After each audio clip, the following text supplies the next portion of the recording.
Conference. Let me thank the organizers, the organizer of this event. Thank you for the invitation. It's my pleasure and honor to present my point of view as well as the perspective of the United Transitional Cabinet of Belarus.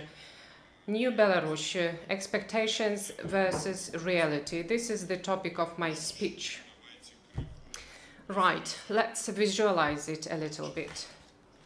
Expectations. In 2020, the people of Belarus believed in the possibility of change, and the people got up to fight for these changes, to fight for the new democratic Belarus, where there is no dictatorship, no lies, no Lukashenko. They fought for the right to make choices, for the right to have rights in general, for the right to self-fulfillment, the right to advance one's country, civil society, to fight for the right to live in a developed country with the rule of law, for all those rights and opportunities that we have been deprived of for almost 36 years. Fight for freedom, for democracy, for fair elections, which were once again stolen from us on August the 9th, 2020, for the political prisoners whom the Lukashenko regime took away from their relatives, loved ones and friends, the fight for the restoration of the rule of law and justice, which the regime trampled, destroyed with grenades, killed with batons and shot at point-blank range, like Alexander Taraykovsky, the first victim of those events. We raised out our national white, red and white banner above our heads and took to the streets of our cities under this banner. At that time, we did not know that in a year and a half, this banner would symbolize the very right to exist, the very right of existence of our nation, of our country, its independence and sovereignty. At that time, we did not expect that our country would completely plunge into the darkness of the most. And Belarus is a country under occupation. It is his puppet government that allowed the Russian troops to stay in Belarus after the military drills. Voluntarily, it allowed for Russian occupation. It was this puppet government that allowed these troops to invade Ukraine and commit genocide in the Kyiv region. It was this puppet government that provided Russia with a bridgehead, infrastructure and rear for waging the war from the territory of Belarus. From the territory of Belarus, more than 700 missile strikes were carried out against Ukraine. And it is Lukashenko's puppet regime that is still Russia's only ally in the war, and it is holding back part of the Ukrainian forces on the border with Belarus. These are the forces needed by Ukraine to solve much more important tasks, such as the liberation of Ukrainian land from the occupation. After Putin's announcement of mobilization and drafting, and the high probability of drafting in Belarus as a direct ally of Russia within the framework of the Union state, the Belarusian bridgehead once again acquires a decisive role in the new stage of the war. Many of our insiders say this. Another invasion of Ukraine will be made from our territory and with much more numerous troops than on February the 24th. And the Belarusian railway is already prepared for a massive troop deployment.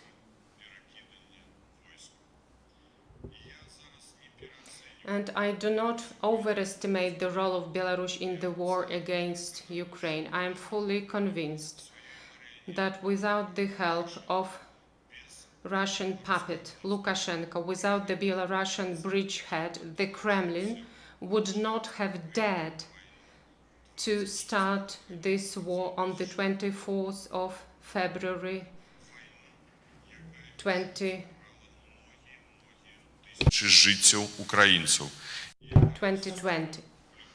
And we know that this war can transform into the third world and perhaps nuclear war.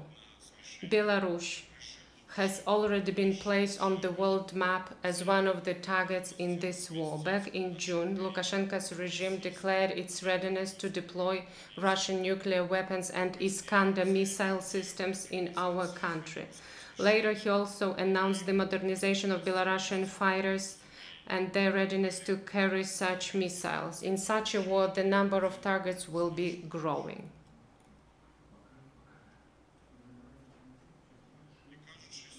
And speaking today about the new Belarus, about the terrible reality in which we found ourselves today, a reality in which the threat of both the third world or nuclear war is as real as everything that preceded it, and I'm talking about all of us.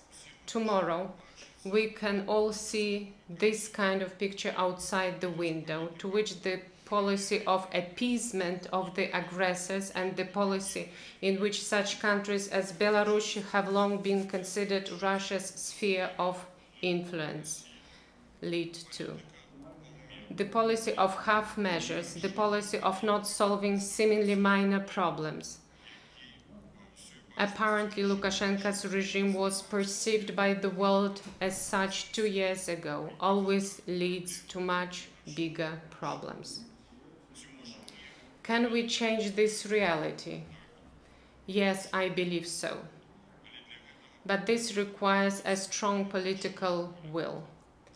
Much stronger will and much more decisive actions than what we have observed in relation to Lukashenko's regime in the last 2 years. By depriving the Kremlin of its only ally, Lukashenko, we can change the course of the war.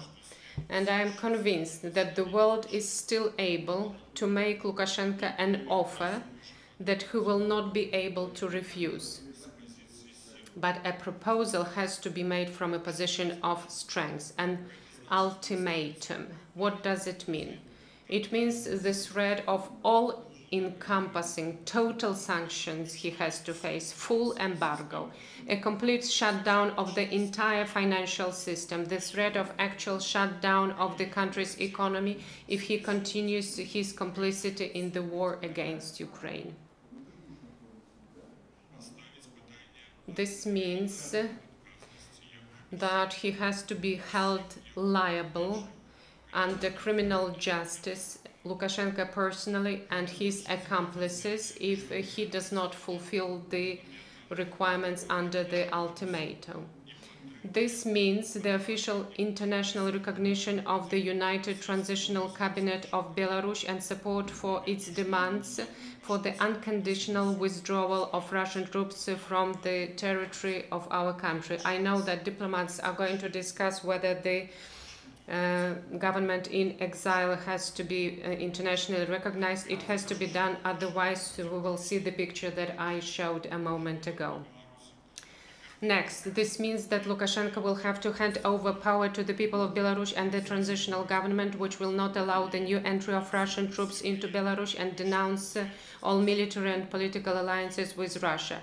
And only after complete liberation of Belarus from the Russian occupation, the dismantling of Lukashenko's regime and the prevention of the use of territory for military aggression will it be possible to talk about new Belarus and make these expectations a reality.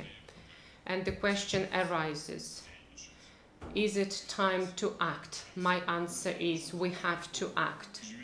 Żyje Białoruś, Sława Ukrainie. Long live Belarus and glory to Ukraine. Thank you, Mr. Latushka. I'm inviting to take the floor the first participants of the panel titled Migration Crisis in Eastern European Countries 2020-2022 Risks, Repercussions, Possibilities. The moderator is Palina, Brodik, coordinator of Free Belarus Center, Kyiv.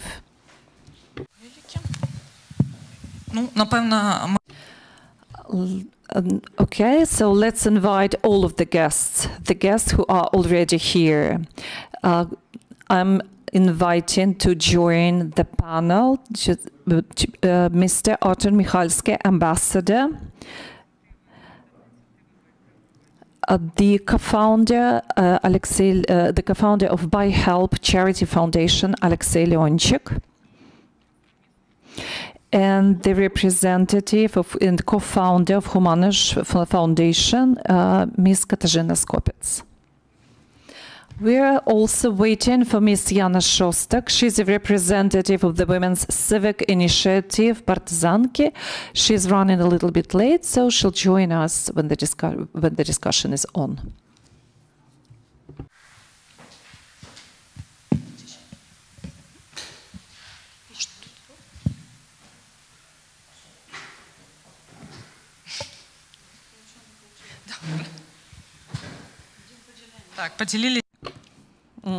Here is the division, gender-based division. Okay, so I'll sit closer. So we have 2 mics. Okay, let's start. First of all, I would like to say thank you to the organizers of the conference, of the forum. Today's part of the Minsk forum is taking place in Belarusian and in English, and it's for the first time. Before that, we always had Russian language as one of the working languages. So that's why today we have a challenge, but maybe it's not a challenge, and we'll start talking in our own native language. So that's a huge responsibility to start the panel today. And I believe that we'll be the trendsetters for the discussions which lie ahead. So we'll try to do it in an interesting way. So as you know, our panel is about migration crisis. And it's not about Belarus only, it's also about all Western Europe, because we understand that what's going on at the moment is geopolitical problem. It's not Belarusian problem. Just as Mr. Latushka has just mentioned, we are undivisional part of Ukrainian crisis. Belarus is a part of this conflict, and unfortunately we are officially Russian ally. That's why our responsibility as Belarusians is to try to stop and to try to prevent what is possible to be ahead of us. And we also should react to the challenges of the contemporary times. And our task is to be cooperating with Ukrainian society. So once again, I would like to tell our speakers that it's very important to speak a little bit slower so that translators had time to translate. The answers will be in English and in Belarusian. That's why if you need devices for the simultaneous translation, please make sure that you have them. So I'll start with Mr. Artur Michalski. Mr. Michalski, I believe we all have been following the news of the last days and especially the last week. So we have been observing the last decisions which were taken by Russian government, and the major part of experts call that escalation. Although we also believe that there are some points where we can feel optimistic about, but there are definitely fewer of them. So we understand that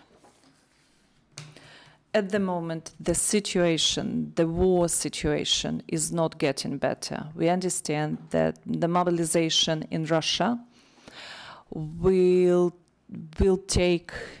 bring to the migration crisis increasing. We also know that there are risks of a mobilization in Belarus as well. And there will be an increase in the Belarusian wave of migrants, of the wave of Belarusian migrants to Poland.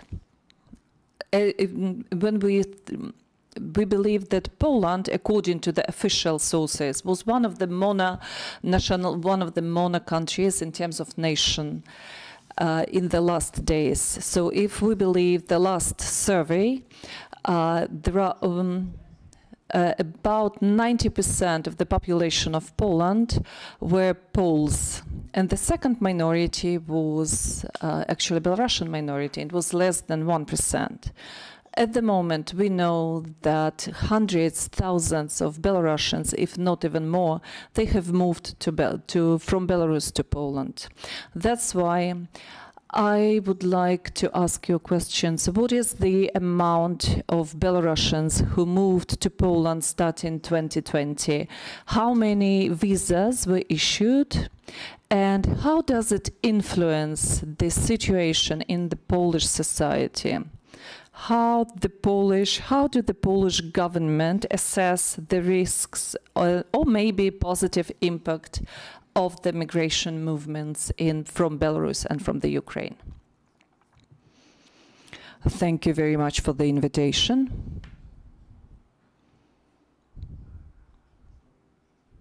Я перейду на англійську мову.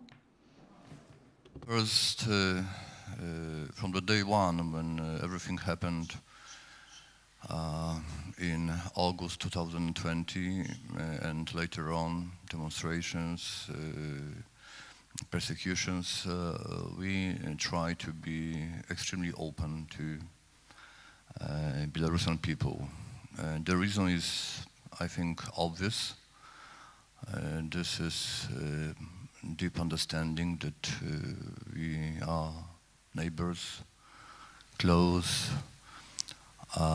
nations, having ages of common coexistence, having also sometimes common heroes. So there are a lot of similarities. And of course, this compassion and this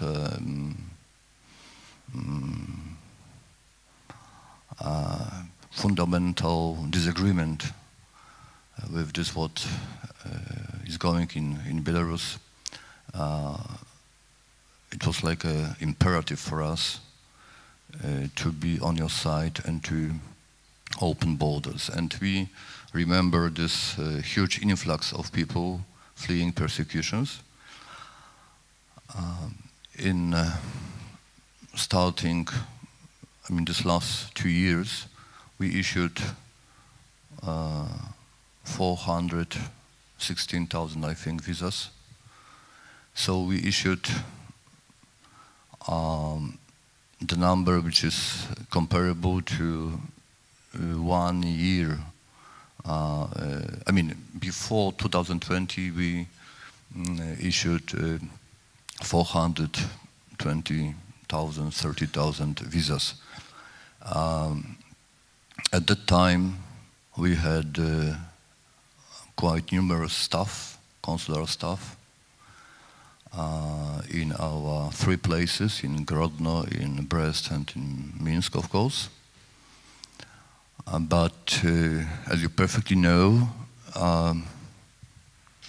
2 years ago, we were asked by Belarusian authorities to leave, to diminish our consular staff. And right now we have very limited personnel. And nevertheless, we issued 50% a year visas, which we issued before the war. Still, we are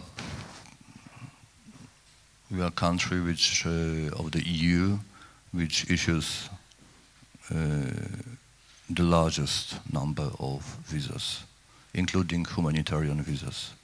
I mean, this is absolutely true, and I would like to say at once that yes, a lot of opinions we hear every day. It's very difficult to get visa. It is difficult to register in electronic system. Yes, that's true. At the same time, numbers of issued visas are quite impressive under current circumstances. So I just would like to say that we are, I think, our consuls being still there, doing the utmost to help, but we have to take into account new circumstances. But our political will is absolutely to continue, and touching this quite, say, important issue of blocking registration and this problem that some people who honestly would like to register cannot do it because somebody blocks and later on sells these places, which is of course outrageous. And I would like to say that we are aware of this problem. We will try to pretty soon, I will not say when, it's still under testing, but I think we will have a system much better, more secure, and it will be, I think, helpful. So, just shortly, our political will remains the same. We are and we will be very open to you. At the same time, system, of course, has certain limits. And sometimes is difficult to, or even impossible to overcome this. But we advocate in the EU for Belarus having free access to visas. As you know, there's a huge discussion, or not only discussion, but also decisions concerning Russian citizens. But this is the other case. We are deeply convinced that these are two different societies, Russians and Belarusians.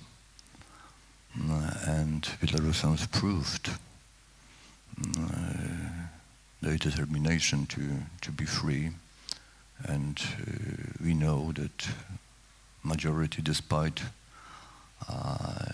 very loud, huge propaganda, still majority of Belarusians are against this war. This is just general picture. Just to say that despite all these difficulties, I hope you can also feel it, all of those who are here in Poland, that we're definitely on the side of Belarusian people. Thank you so much. Велике дякую. Ми справді усі добре відчуваємо. We are feeling well that the Polish political will is at the side of the society, civil society. But we also understand that this amount of migrants in Poland can't have some social implications, some questions among the Polish population. And it would be interesting, I would like us to discuss this question. How do the Polish society react? Is it still a positive attitude to the increasing wave of Belarusians and Ukrainians coming to Poland? And especially, we understand that the Belarusians are supported, but there are questions. How about the access to the schools? How about the support of the culture? Is there other initiatives, other programs which help to establish the dialogue with the Polish civil society? How do you see the risks of the internal xenophobia to the migrants? I would like to highlight that, sincerely speaking, we see the difference between the attitude to the Belarusians as it was 2 years ago and, for example, the attitude to the Belarusian and Ukrainians who are coming now. But the social conflict can be increasing. Do you see the risks of that? what do you offer? What are the programs? Maybe some programs for the Polish side to decrease the possibility of the conflict. I believe that this is the question to Mr. Ambassador and to Katarzyna. Rather to sociologists,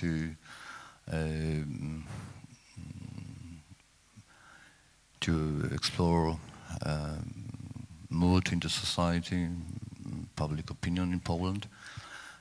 Generally, I deal with Belarusian issues, and actually, maybe from time to time, I hear about a concrete case that somebody maybe behave in an appropriate way, but generally speaking, I do not notice any phenomenon in Poland where we can say that Poles are hostile towards Belarusians or Ukrainians, as it is the case in every diverse democratic society. You can see, of course, you can for sure find different people, and you can find also people who behave in the proper way. But of course, this situation should be persecuted by the law. But generally speaking, I mean, as I said, I deal with Belarusians on an everyday basis, and they create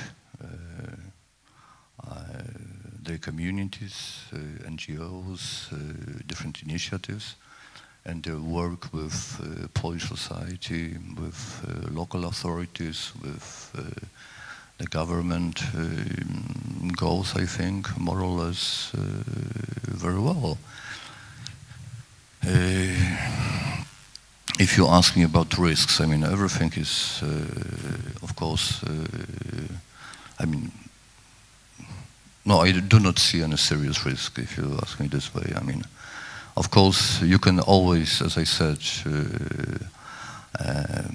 see some concrete cases which are inappropriate, but I do not see any danger to be this widespread phenomenon in Poland towards our neighbors. Thank you very much for this question and for the invitation. I'm so happy because I sit next to my friend. We worked together a long time ago. I was there in Łazienki Park, and you were still Minister of Foreign Affairs. And Jana, my friend, from the very beginning, everything with refugees from Belarus started with Jana in my life. So this is a very special combination of people on this stage. And coming back to your question, I'm not the proper person to answer it because my grandmother and my grandfather were righteous among the nations. And they saved 39 people during the Second World War, during the Holocaust, Jewish people. They're friends. And after the war, my grandmother was asked, why did you help Jewish people? And it was a meeting with Jewish young community, yes? And her answer was, me? No, I didn't. And why? Because I saved my friends.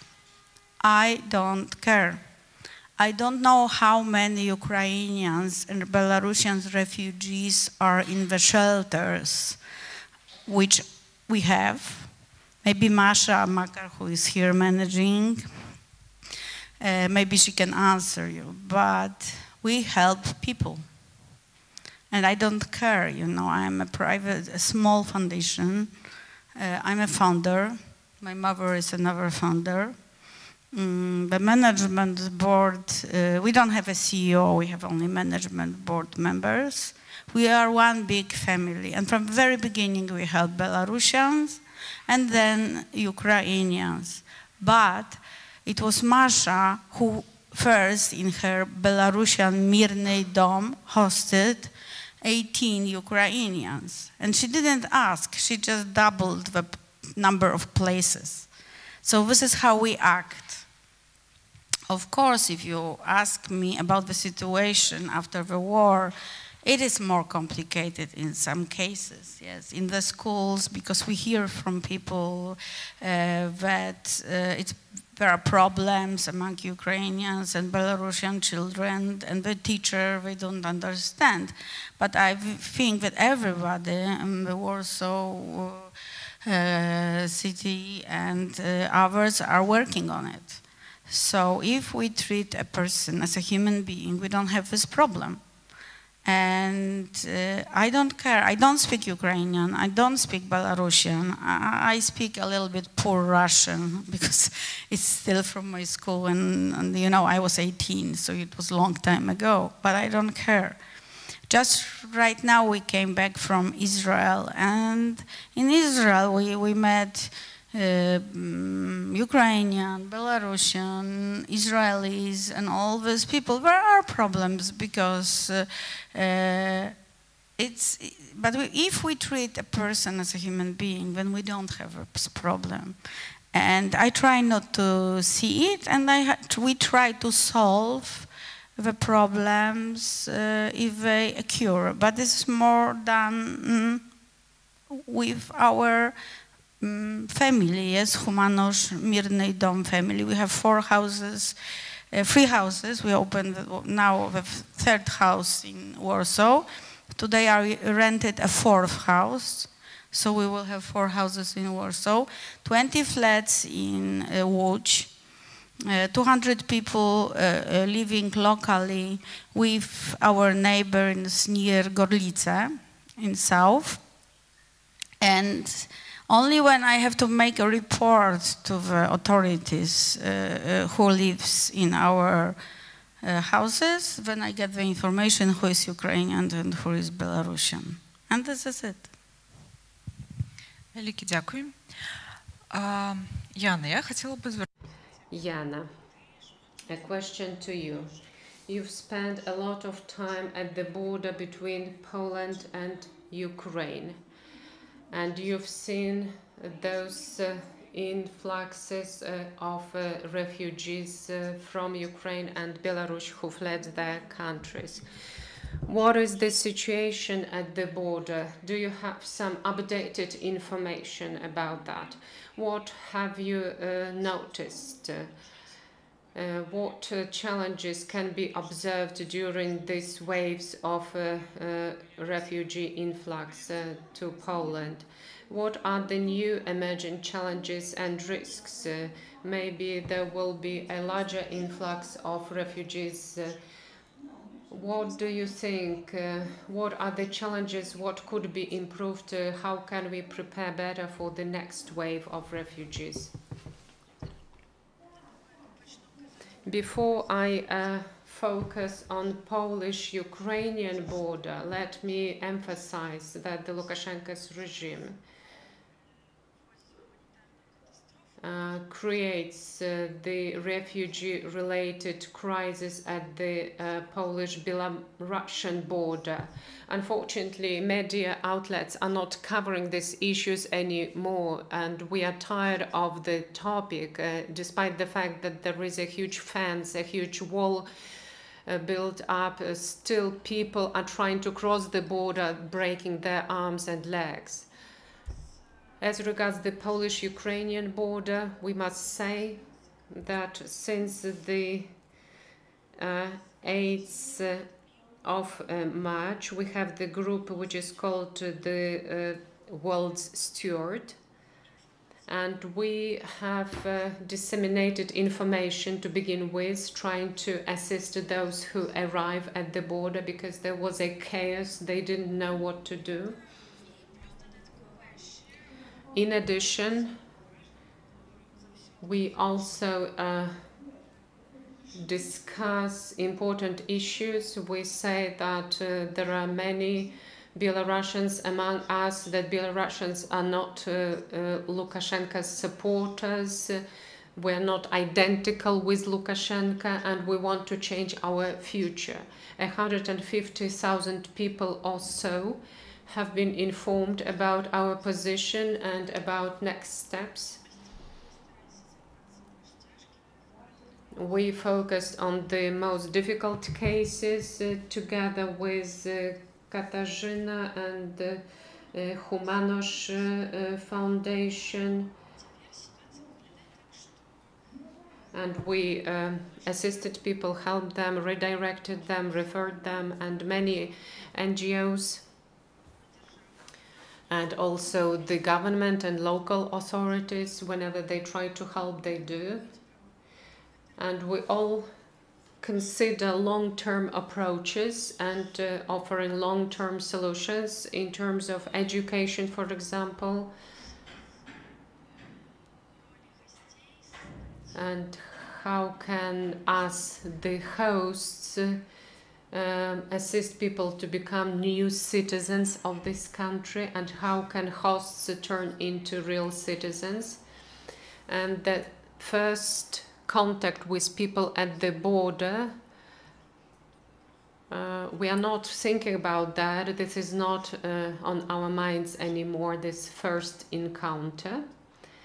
We've built a tent. Our group has opened up a tent because people who arrive at the border, we don't see this multitude of organizations that help to 24 hours a day, 7 days a week. UNICEF people work during the daytime, and 30 people from Donetsk arrive at the border, and they turn up at the border and they don't know what to do because the reception center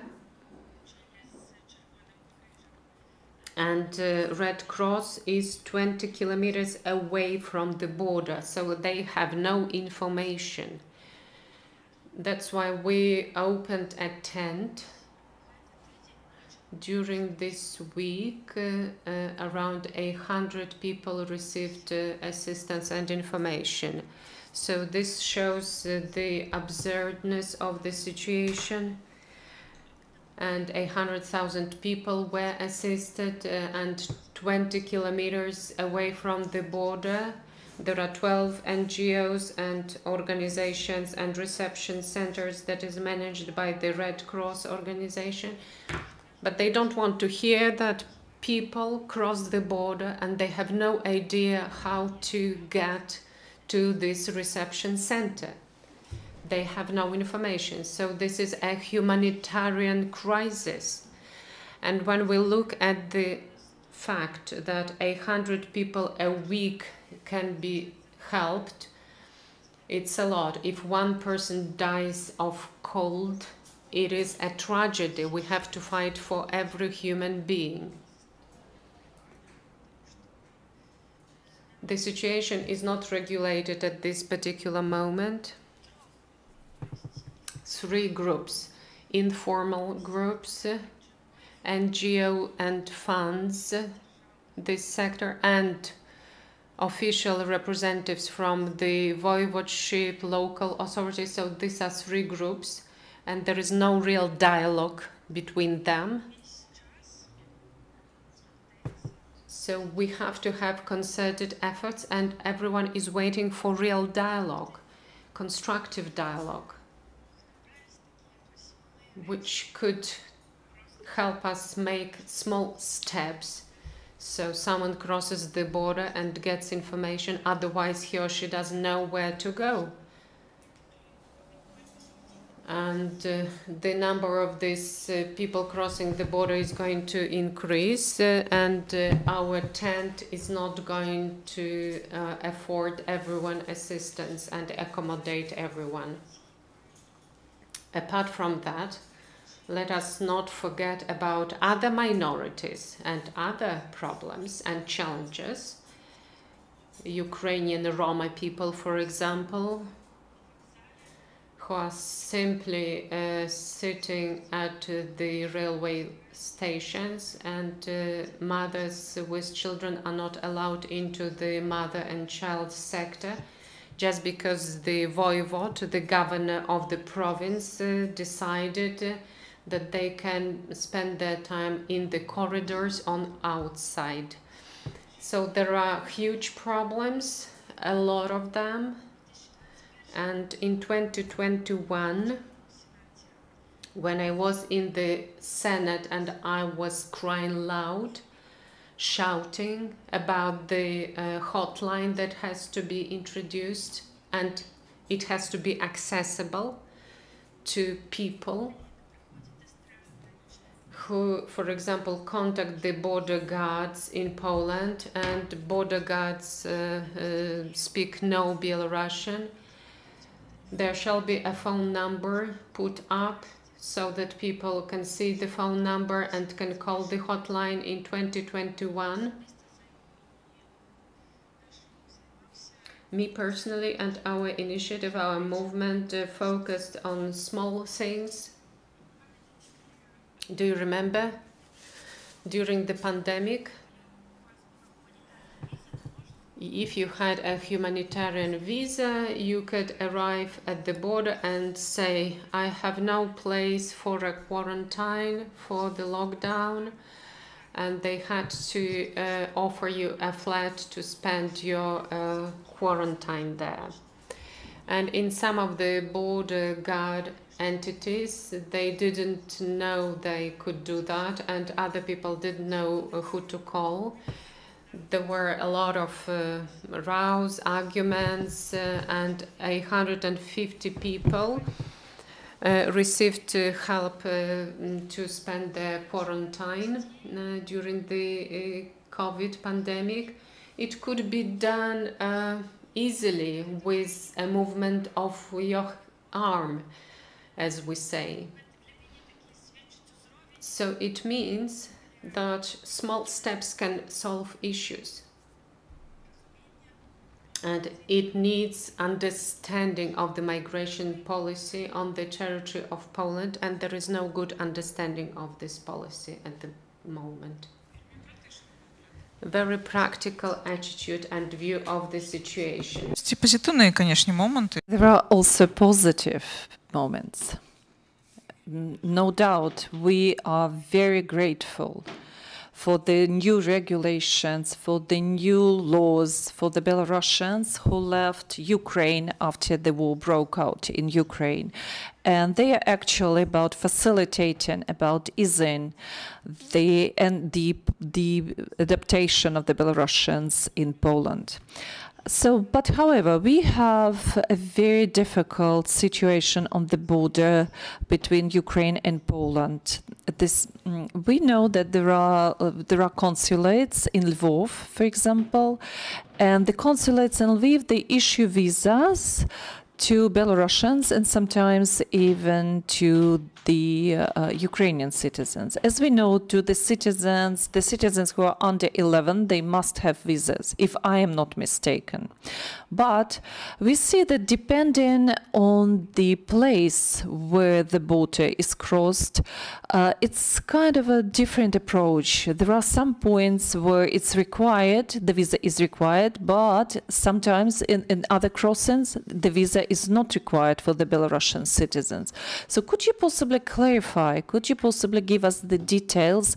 What is the policy now for Belarusians? Can they cross without visa the border between Belarus and between Ukraine and Poland? Это, конечно, pytanie dla... That's a difficult question, and that's for the border authorities. Everybody has to have a visa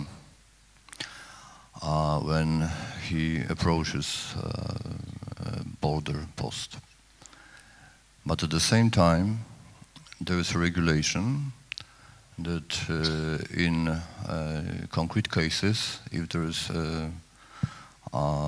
some serious justification from humanitarian grounds or then can be accepted and they can enter Poland, and then whole procedure is afterwards. So it's difficult for me to comment this way. I mean, I think we have to ask just people from border guard.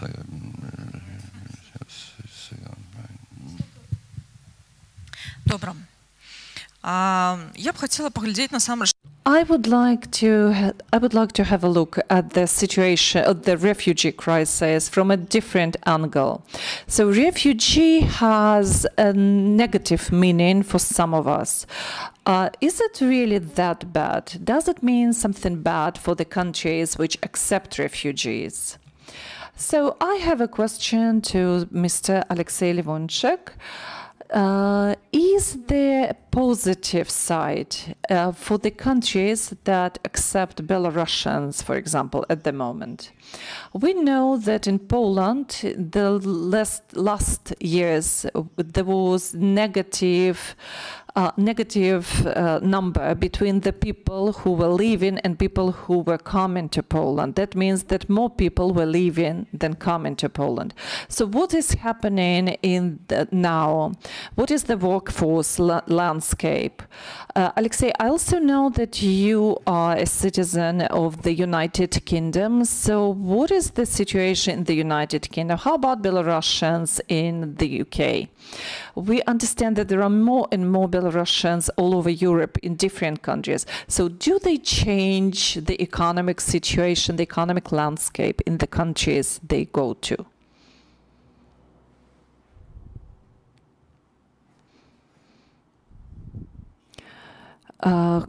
Every big wave of people, every big wave of migration changes the economy. So the wave which left Belarus and which arrived to Europe in 2020, that was a significant wave. It was about 200,000 people. As for the people who left Ukraine, the number is between 7 to 10 million, and we believe that 5 million out of them actually entered the European Union. And that's, of course, that's a huge number which changes landscape. So the first thing we want to know, who is leaving? So from Belarus, everybody was leaving. So there's, and I would actually, there's a huge division between the migration before the war and after the war. So the migration from Ukraine, it's like a mass migration. The migration from Belarus, it was not mass, it was the migration of well-educated people. And I would say that a big amount of people who left Belarus, they moved to Russia. But after the war broke out, so who was leaving? So who was leaving after the war? So I cannot say if there were men or women or kids. From Ukraine, the first wave was everybody was leaving. But then when Ukrainian authority banned to the men leave the country, for example, by the way, yesterday they banned the students who are studying abroad to leave the country.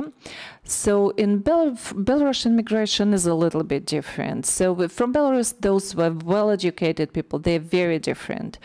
And some of them are entrepreneurs. And again, that's very different from the migration wave from Ukraine, which was before the war. I'm not ready to answer the question how it will change the workforce landscape in Poland, because in Poland, you know, there was always quite a lot of work. So I believe that Poland is trying to catch up, to bridge the gap which happened during the so-called communist times.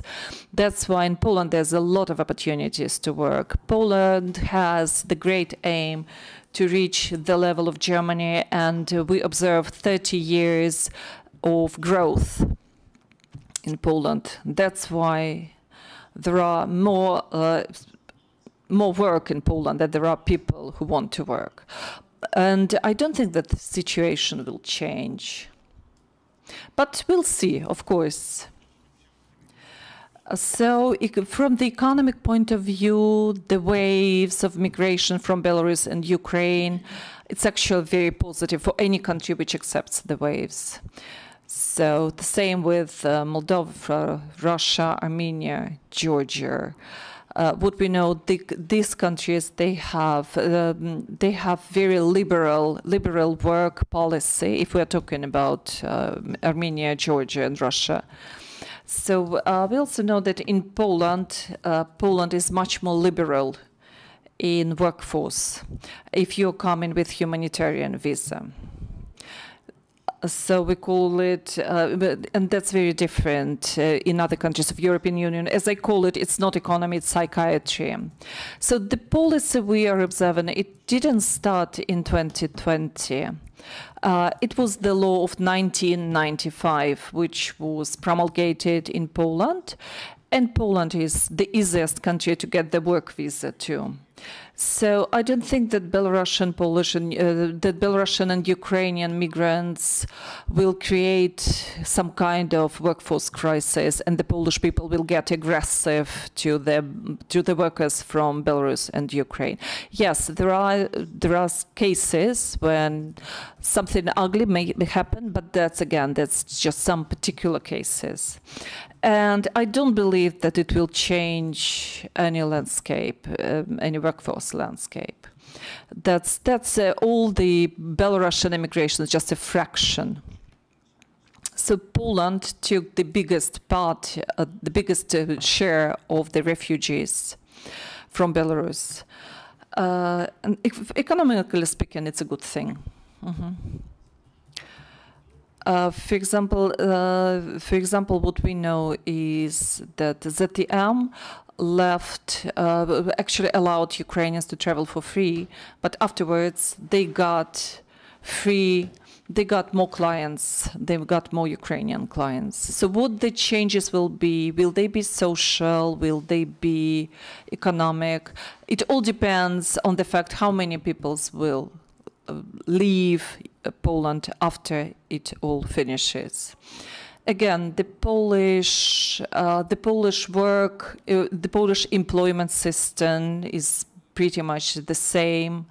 So I don't think it will somehow influence. So the system, that's the only system in the European Union which actually functions quite well. So this language barrier, no, I can't say that. And I would say that, especially when I look at COVID, when I remember COVID times, I can compare with Hungary. So in Hungary it was a disaster, but in Poland, I can't see a catastrophe actually, but I just see changes in social structure and maybe social political preferences, but we'll see that, we'll observe that after a certain time. So maybe Polish citizens will change their attitude to the immigrants. In the beginning, everyone wants to help, but afterwards there's some amount of tiredness, not xenophobia, just people getting tired.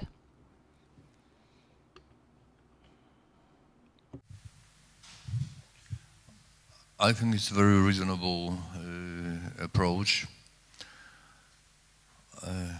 How to accommodate newcomers, how to live together. This is always a long process, but I would dare to say that we have a very good, fertile ground for excellent relations between Poles and Belarusians, Ukrainians.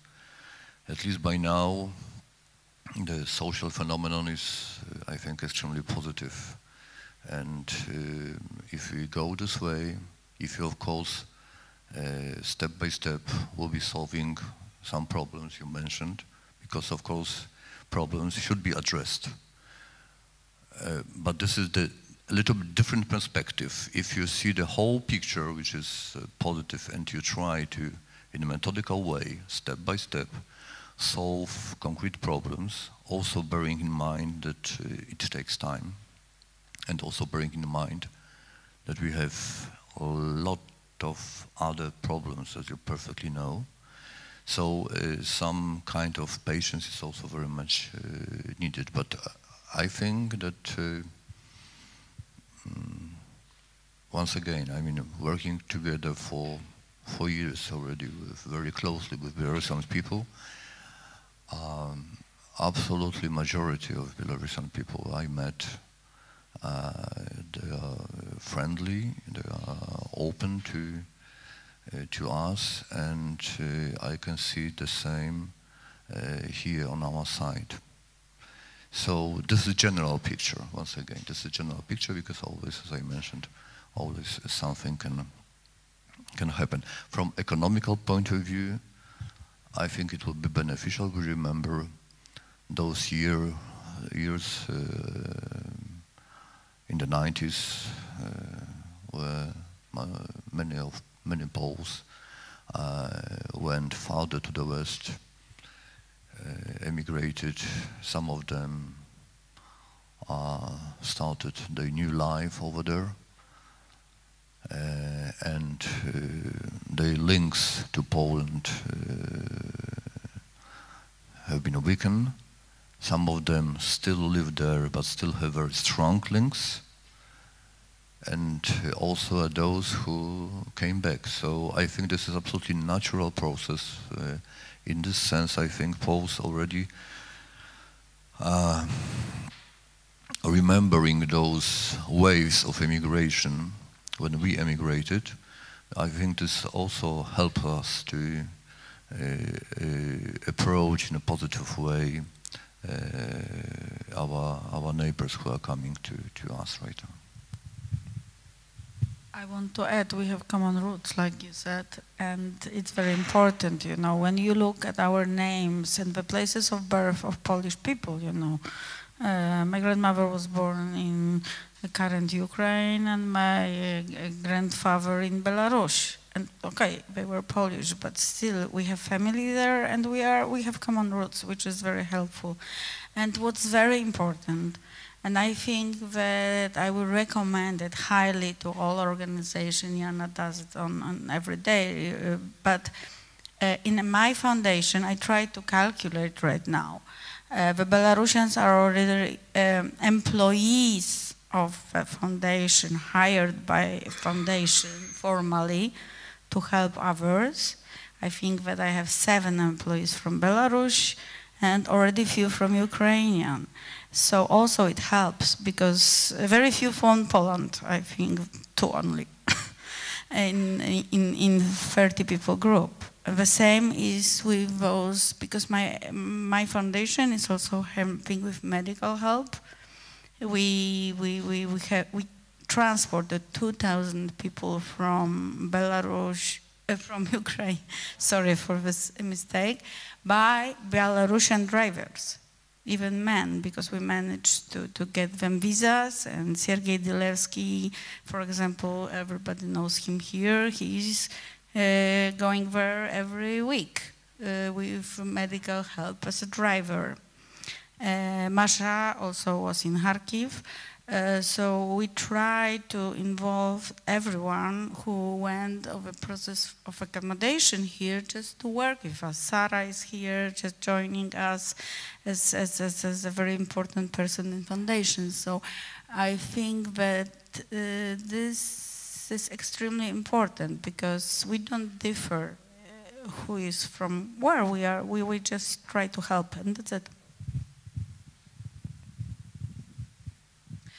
Велике дякую. Я б хотіла ще додати, насамперед, що...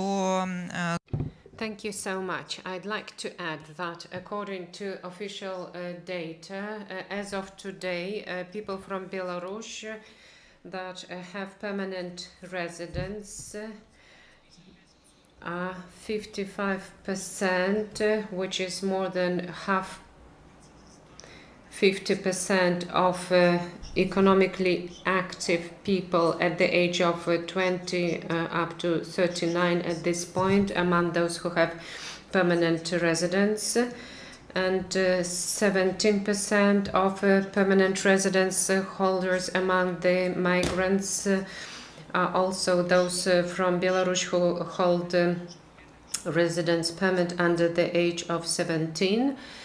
Which means that a huge proportion of Belarusian citizens are moving around Europe, and people above 40 who hold residence permit also constitute 27% of permanent residence holders. As for Ukrainians, they have other plans, because we believe that Belarusians who fled the country during the last year are not planning to go back to Belarus. We are not sure that Ukrainian migrants have such long-term plans. And a question to Alexey about the situation within Belarus. You work with a lot of people from Belarus. You help also diasporas within the country. What is your point of view about the sentiments among male population of Belarus? And how about drafting, about mobilization? Is there a threat that we are going to see a new wave of migrants, of male migrants from Belarus, especially taking into account the situation that there are problems with getting European visas?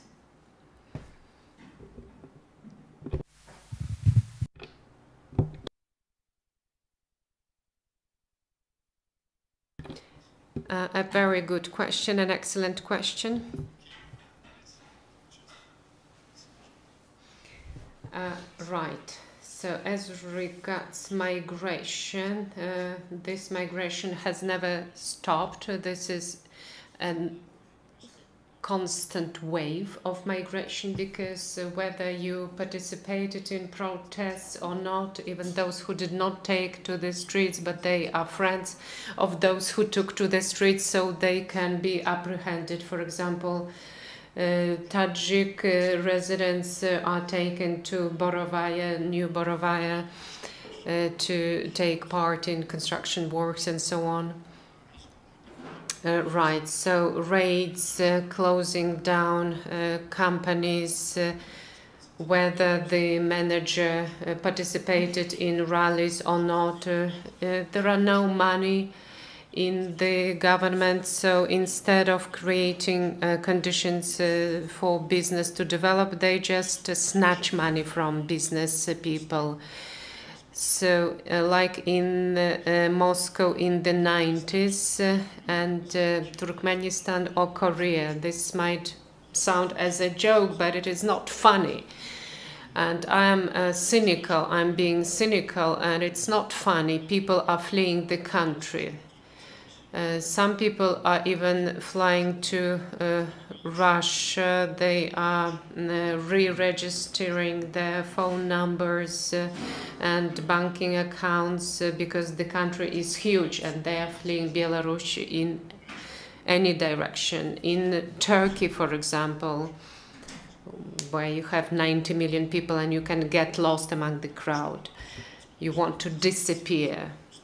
And compared to Russia, Belarusians are still having a better situation in terms of issuing visas. Apart from the Czech Republic and Latvia, Poland so far has not refused to issue visas because they recognize that Belarus is under regime.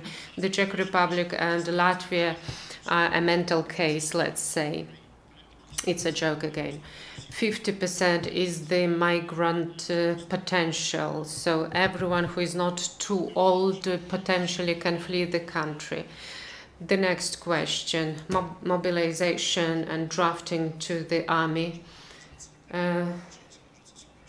Where there were gossips that Russia was going to introduce troops, and the Belarusian society is going to introduce troops. People fled to Uzbekistan, to Yerevan, to Armenia, and so on and so forth. I don't see the capacity of the Belarusian troops, actually. Putin is going to attract Belarusian troops only when he is short of his own troops.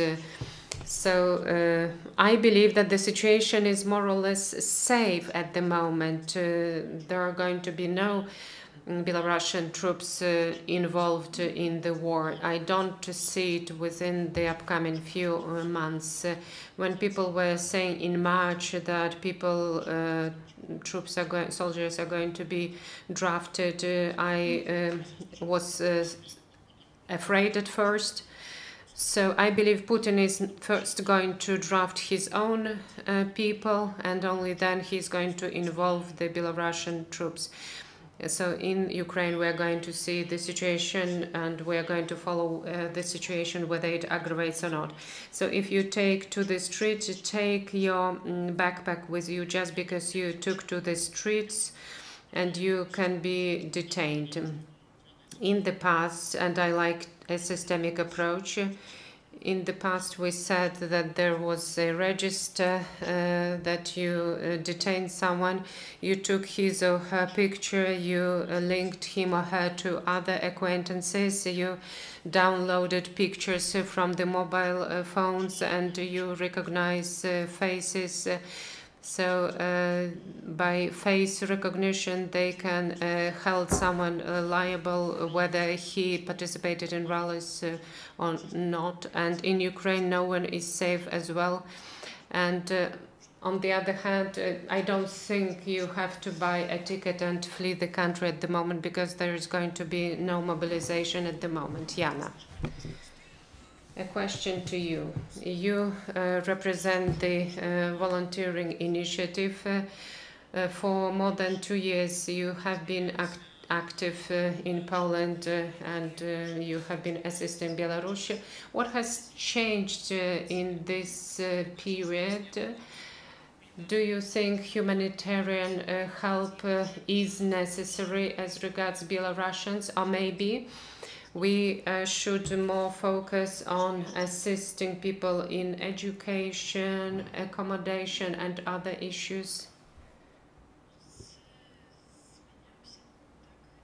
Right, so the initiative and the movement has been evolving.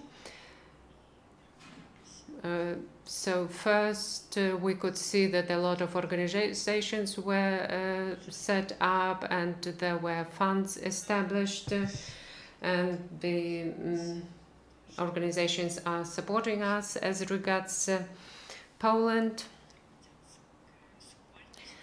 Civil society and civic initiatives are evolving, but civic movements have to be built.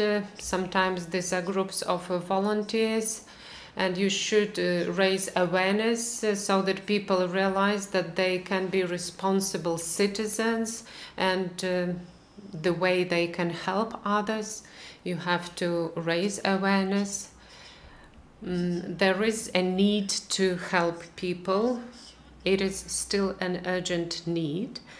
And I believe that, first of all, we have to help former political prisoners.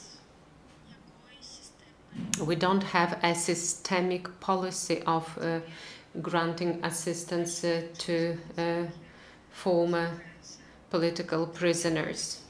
We have 3 persons, 3 individuals who are under assistance now. They have their health ruined, and more political prisoners are going to be released in the upcoming future, and we have to focus on this target group. We have to create safe conditions for them,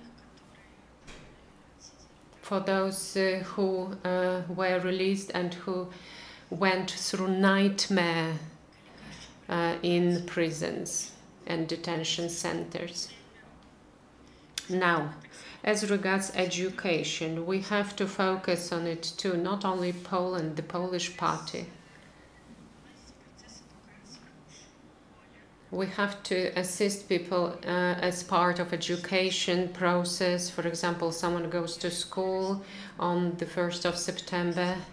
Nastya and Vanya, whose parents are former political prisoners. Among 26 people in a school class, I could see 7 children from Ukraine and Vanya from Belarus. And it seemed to me that it is extremely important for the Polish party and for these 18 kids from Poland to understand that these people are coming from other countries.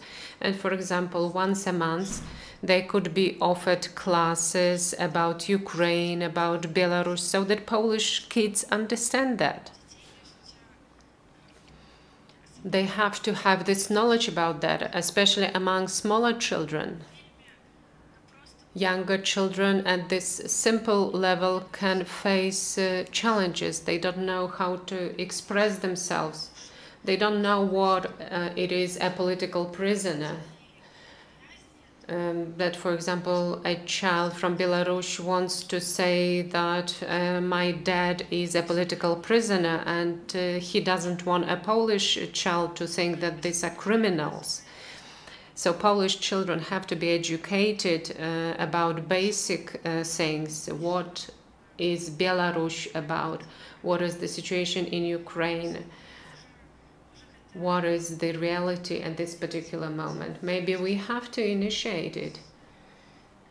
Maybe we have to come up with an initiative, us, Belarusian funds, Belarusian organizations, foundations, for example, once a month, we can offer classes to raise awareness about the situation among Polish kids, and maybe at the governmental level there are going to be some policies developed. If we can show that there is some asset to it, we can invest in new citizens of Poland. Because there was one of the survey carried out, 70% of people who flee their country because of the war and repression, they stay in the country where they arrived, and only 30% of those who fled come back to their home country. So I believe it is extremely important to focus on that, to raise awareness, to discuss these issues. For example, I am a lot into practical examples. A year has passed and I met a girl that we helped in the past. She has been here for a year. She's a freelancer. What does it mean? That she comes across certain difficulties. She doesn't understand economic reality in Poland. For example, taxes, tax issues, what taxes to pay, how to get access to information about fiscal issues even. If she had access to such information, she could contribute to the economic growth in Poland. If people are more well aware of the situation about paying taxes, about creating jobs, about creating something new. Of course, there are certain organizations, foundations who share the knowledge, disseminate information. These are simple things, banal things, very down to earth, but we have to promote this knowledge because people will be more aware of the situation.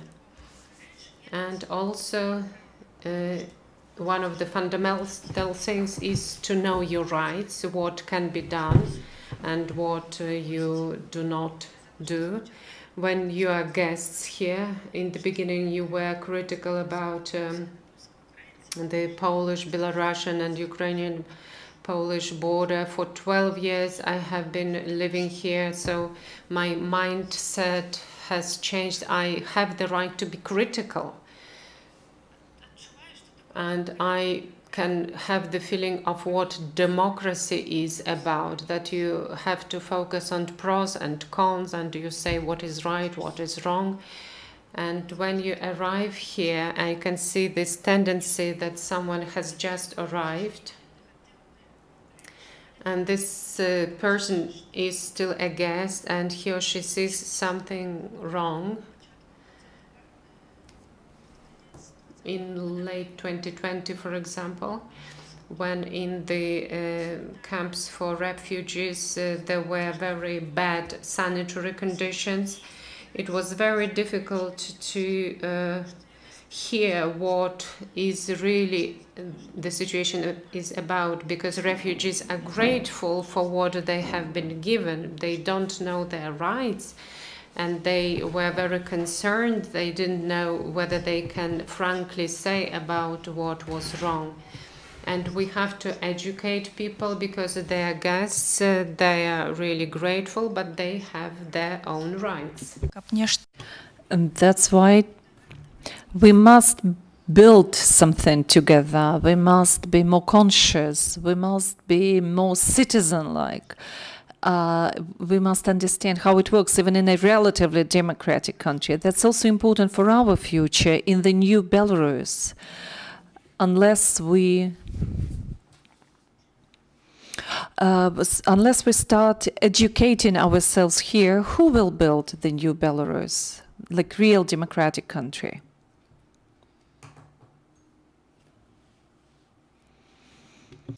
I have two daughters from Tibet. Sorry. They're refugees, political refugees. We adopted them later, yes. Sorry.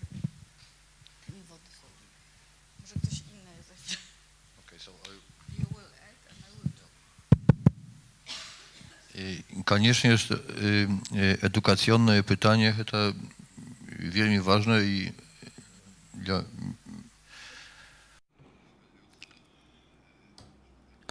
And I understand, and especially for me, education is very important. So that's the question which we must solve it step by step. But at the same time, it's important. And I know that Belarusians know about that. And naturally, that's a difficult work. And this work is a work in progress. But maybe we can do more in this way, so that there were communities, even small communities where people support each other. When they speak Belarusian, where they read books to the kids in Belarusian, and so on and so on. I can say that from my experience, Polish migration to different countries, and always that's a problem. That's a language problem. With language, it was very important, it was crucial. And I believe that we must do that. We must do it in two ways. The first one, just as private people, just as a community, just as civil society. So we Poles, we did that all over the world in the churches, or on the places where we could get together. And the Belarusians, from what I see here in Poland, there are many different foundations and organizations. But maybe they need some movement, maybe some common movement, some small communities movements all over Poland, in Warsaw, in Gdańsk. Something when 10 to 15 people get together and meet on a regular basis. They speak Belarusian.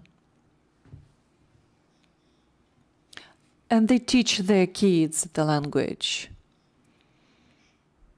Of course, that's your decision, but I'm just telling about from how it worked for us, about our Polish experience.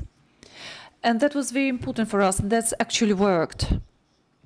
So you can use that because it's proved that it works. And at the same time, the second way is the work at school, because it's a very difficult question. But we cannot solve it just by sheer will. It takes time. So we don't want to lose this time. So maybe you can do that, start doing that as a community, just some community movement, Belarusian community movement. Share with you my private experience with my daughters. They are refugees. They also work with foundation. They are political refugees from China, and they came here to school, Bednarska school. They have a beautiful program for refugees, extremely good and very well working. I would love to spread this program with other kids and youth with my foundation, and I look for partners. Maybe someone wants to help me with this. The program is about common integration, about nations, and also with Polish kids and youngsters. Why it differs from other programs? Because it's extremely successful. I can tell you that my daughter, who came at 12 here to Poland, she didn't speak and read in any language. She even didn't speak in Tibetan. She didn't understand Dalai Lama talking to her because she knew only her dialect from her own village. And she entered to school, she was 12. Now she's a doctor.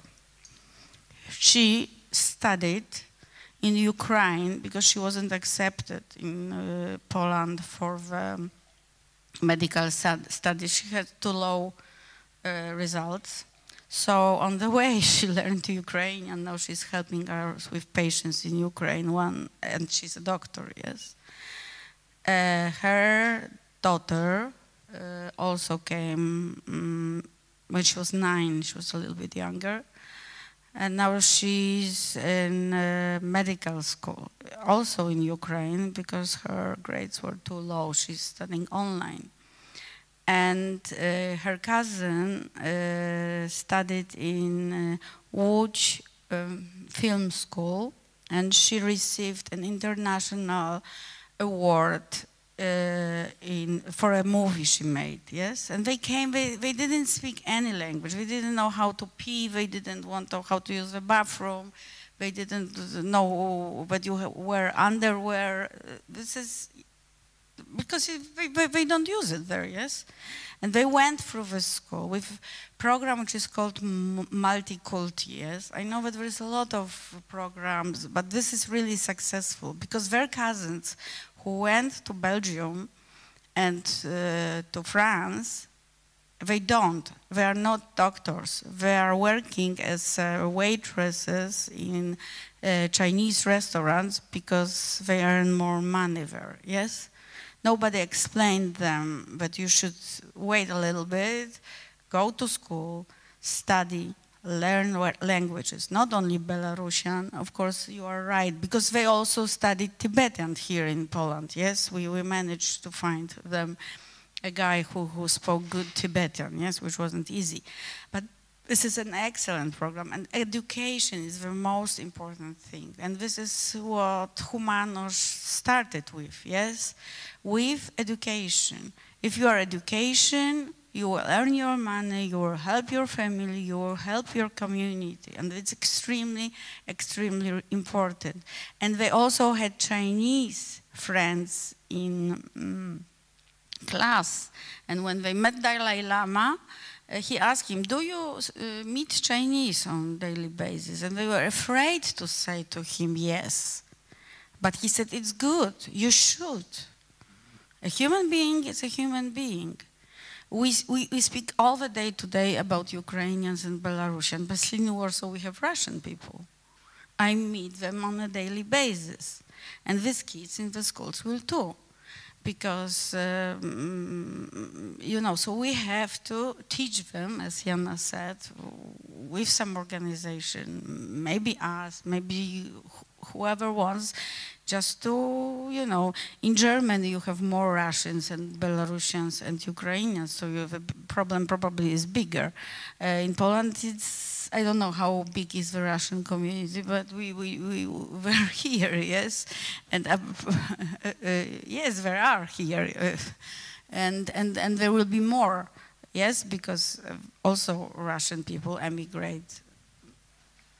I don't know the numbers, but even if you have one Russian child in the class, and because I am Orthodox and we go to the church, so we have for everybody, yes? So in my church I have like 50% from Russia. So, and they have kids. The kids go to school. They are somewhere. Великі дякую за те, що поділилися своїм досвідом. Справді, це вельми цікавий кейс. Я думаю, що треба... Thank you very much for the case. That's really very interesting. And we believe that it's important that the state education was like that. Was your school private or state-owned? State schools, there are specially educated teachers for foreign small students, but because there is a general lack of teachers now in Poland, so maybe they don't have so much time. But we could work on it to educate them more. But there is an excellent program in Warsaw. There are cultural assistants in the school, and this is mainly ladies. Few men are from Ukraine and Belarusian. And our foundation also having few of them. We don't specialize this, but there is this program. But we have to do more and quicker. Yes, we cannot wait because the kids are there.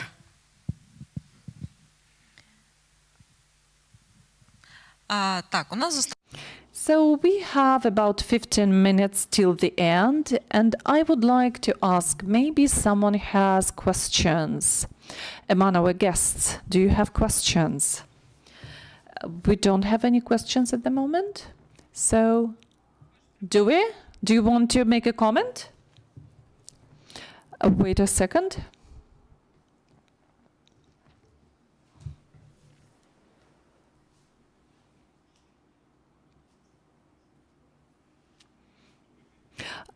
Good afternoon. My name is Filipe Bekanev. I'm an independent sociologist. I can make a comment. Also with about the comment about the Russians. I have the access to some surveys and some research which was done this year. So I can't share it with you, and I can't give you all the data, but I can give you some information about the change in attitude. So we were talking to the Polish civil society. Mm-hmm. For me. I'll switch to English because the report is in English itself. It would be easier for me to give you perception. So basically the stereotypes about the Belarusians that Poles exhibit. Yeah, the open-ended question asked, name like 3 words, adjectives or whatever you think about the following nations. And one of those were Belarusian, one of those were Russians, and one of those were Ukrainians. So Ukrainians are perceived like a brave people who are in danger, who are victims, who are fighting, who are hardworking, brave, heroic, polite, and sad. So basically people in need to whom we have to help. That was in May. Yeah, and who's fighting? Russians are perceived like murderers, bandits, drinkers, dangerous, aggressive, hypocrites, and people even used obscene terms. There are like 13% of answers which were obscene. And Belarusians in this regard are perceived like poor, enslaved, repressed. There are a lot of references to politics, and this grouping includes like words like communism, Rosyanie, Lukashenkovцы, Russophily, stuff like that. So that's the stereotypical view of a, average view of a Polish person to Belarusian, like a backward, enslaved. It is safe to say that the war gave this shift because, it is probably safe to assume that before the war it was not like that for Belarusians. Але такое дослідження не проводилось до початку війни. На жаль. But unfortunately, there was no such a research before the beginning of the war. But the friends, the researchers I have been working with, they say that. And it is safe to say like the other methods put Belarusians in the category with least tolerated people, least tolerated nations and groups in Polish society, such as like Russians, Arabs, Turks, Afghans, and Roma people, basically. So the situation is rather dire, and for Russians and for Belarusians, I mean, it is good that the initiatives to help and to educate people are starting, but I'm not sure that we can assume that after these few months since May, the situation improved anyhow, because the war is going on, the war keeps going, the rockets keeps flying from Belarusian territory and stuff like that. А ось ти назвав позитивний і негативний. You mentioned positive and negative adjectives about Belarusians. How about percentages?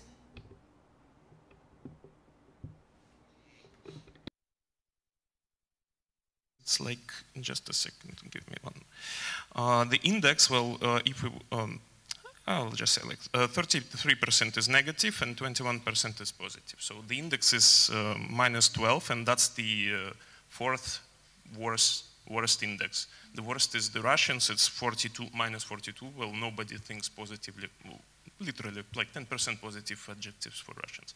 But for Belarusians, it's really dire. I mean, because all the rest, around 12 nations have positive index.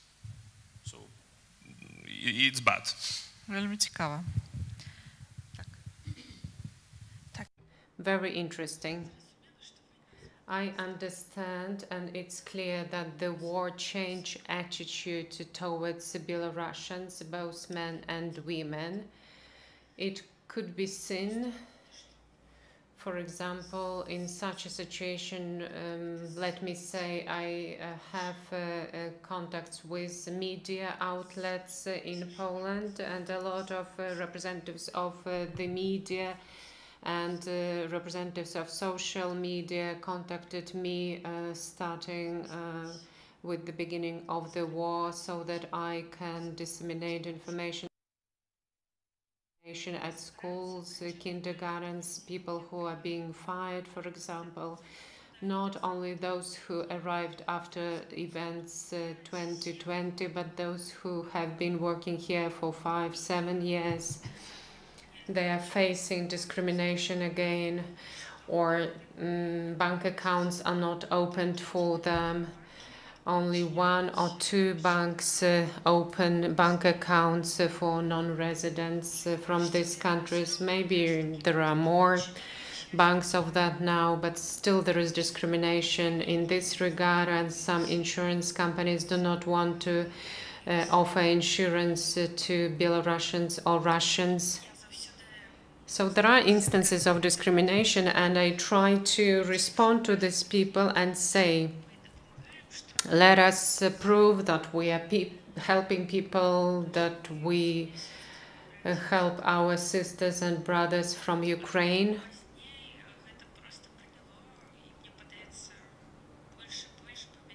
It seems that, unfortunately, these negative attitudes are spreading. And also on behalf of people from Ukraine, we can understand their emotions, negative emotions, and rational thinking is switched off. It is easier to generalize and see everything in black and white manner, that Belarus is a bad country, people from Belarus are bad because missiles are being fired from Belarus.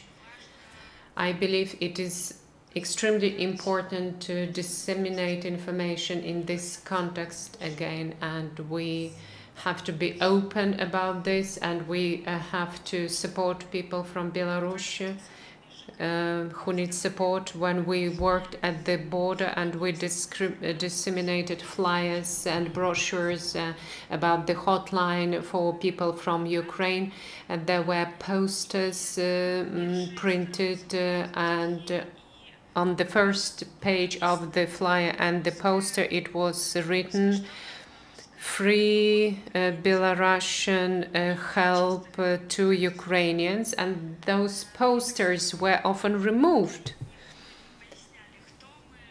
When we wanted to say that we are from Belarus, but we are in favor of you, people didn't want to read these flyers, that this was help from Belarus. So we have to work on that at the grassroots level. I want to add that we have to take into account that this is not only organic, natural movement, but also these attitudes and sentiments are supported from Russia. And on Signal, I received a message from a no-name saying in Ukrainian, written in Ukrainian, against Poles. And it was written in this message that Poles are no longer helping Ukrainians. We have to do something about that. There are enemies around us. And we are left alone, and we are left alone fighting with our eastern enemy, former neighbor. I don't believe this was a real person who decided to disseminate messages among unknown people, people unknown to him or her. So this fluctuation of sentiments about Belarusians, Ukrainians, Russians in Poland and beyond, this can be supported from outside on purpose. Two comments. I can see other hands raised. First, attitudes to ethnic groups. We remember how in 2016, 2017, Poles had attitudes to Ukraine, in Germany in 2015 towards Syrians, and then in 2018. First, there is euphoria, and then the situation fucks up, sorry for this expression. So this is what is observed all the time, because you used to say Moscovians were our enemies always. Not always. For example, in the Greeks and Turks and Germans and other countries, people can befriend each other at some point. Now, the majority of Polish banks, as regards bank accounts, required residence permits. Only PKO could open up accounts without the permits. There were such situations when they were throwing out your Belarusian passports, and I was saying, give me a conclusion in writing that I cannot open an account as a Belarusian. BNP stopped such attitudes and started offering packages of opening up bank accounts, but still require permits. So it is not a catastrophic situation, but we have to remember that we can fight for our rights. No one is responsible for Lukashenko in person, because I'm not someone who made him a president. It's a question to Feduta, but Feduta is behind bars, so he cannot answer this question. Just so that Philip doesn't have to stand up again, because the last slot today is actually on a study that was supported by us as Friedrich Ebel Foundation that I represent on Belarusians in Poland, Lithuania and Georgia, and includes also discrimination experience that they have made. So there will be some sociological data on that as well. Obviously Poland has done a lot for Belarusians, and this is also a German-Belarusian forum, so I also want to say from a German perspective, certainly a lot more than we have. So that is all very much appreciated, but this study also goes into specific areas, and those areas are certainly interesting to observe, and it would be, I think, very important that also Polish official side is recognizing such findings and taking a deeper look at it. So I just want to use the chance to already raise this because this is the last slot today. I'm not sure how much time you have as an ambassador, so just that we still discuss this later and that Philip will then again present some findings on that perspective as well. Can I only say one single word about what Philip said, referring to this? Great for this data, I'm very happy about it, because this is the reason why we should act. And even if we educate one single person and we help one single child in the school, this is a big help. You know, there is this Jewish proverb, if you help one person, you help the whole world. So I keep to this.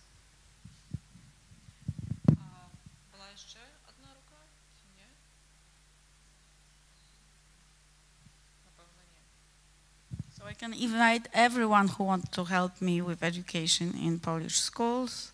We are open. Велике дякую. Я думаю, что мы уже будем. Thank you very much. There are only 4 minutes left. Let us wrap up. Maybe you would like to say a few last words to wrap up one by one, and we will close this session.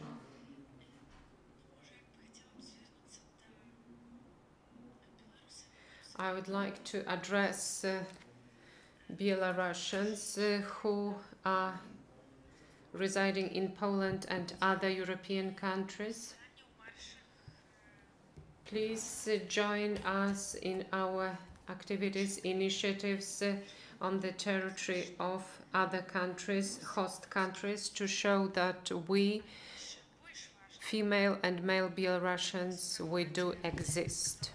We have our presence. And as Katarzyna mentioned, if you want to help, you can help at least one neighbor to assist him or her. Just help every human being, and let us build a civil society, civic responsibility.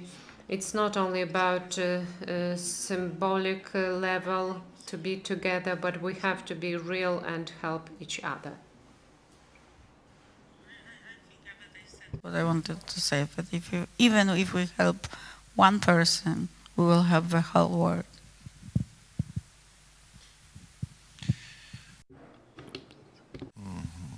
Niewiele dużo. I don't know. I wish all of you success. I am absolutely convinced that the Belarusians will win. That the Belarusians are already on the way to victory. And you are on your way to liberty. So I hope it will be like this.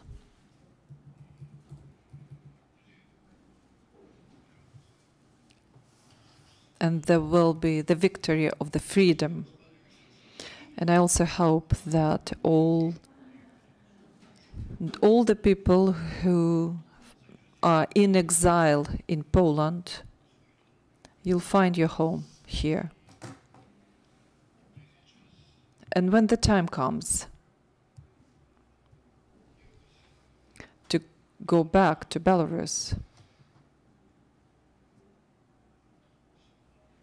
to your free country,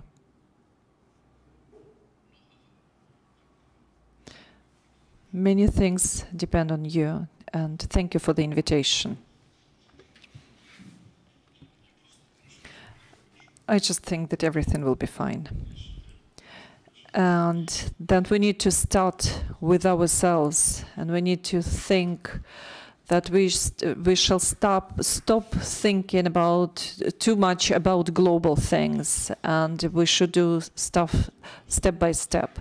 I remember that once a lady asked me, what shall we do? How can we help with Belarusian education? Because my kids left the country and they will not speak the Belarusian. So I told her that education, that language education is family dependent. So you are in charge. So that's just, you know, like person-based. That's why, and I say about that a lot. Please don't believe in the paradigm that you are responsible for Lukashenko. For this crazy dog, the responsibility takes only the people who took him into the power.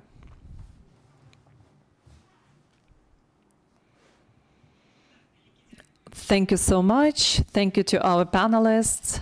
I just would like to add some things. I liked very much the fact that Belarusian people were saying that we need to integrate into the Polish society, and the Polish side was the Polish panelists were saying that you shall preserve the Belarusian language, and that's exactly the reflection of how we need to cooperate. So it's very important for the Belarusians not to postpone their lives and not to wait for the new Belarus to come. In the meantime, they need to assimilate, they need to adapt into the new society, to learn the new language, to let kids go to the schools in the language of the country they're in. But please do not forget about your own language. Do not forget about your culture. Just make sure that you don't forget your cultural and historical heritage. And you must do that now. Please do not worry. We are not going to lose ourselves. If we are conscious about what's going on, if we understand what's going on, we can basically move it. Thank you so much to everybody. Thank you for coming. Thank you for the interesting discussion. Thank you.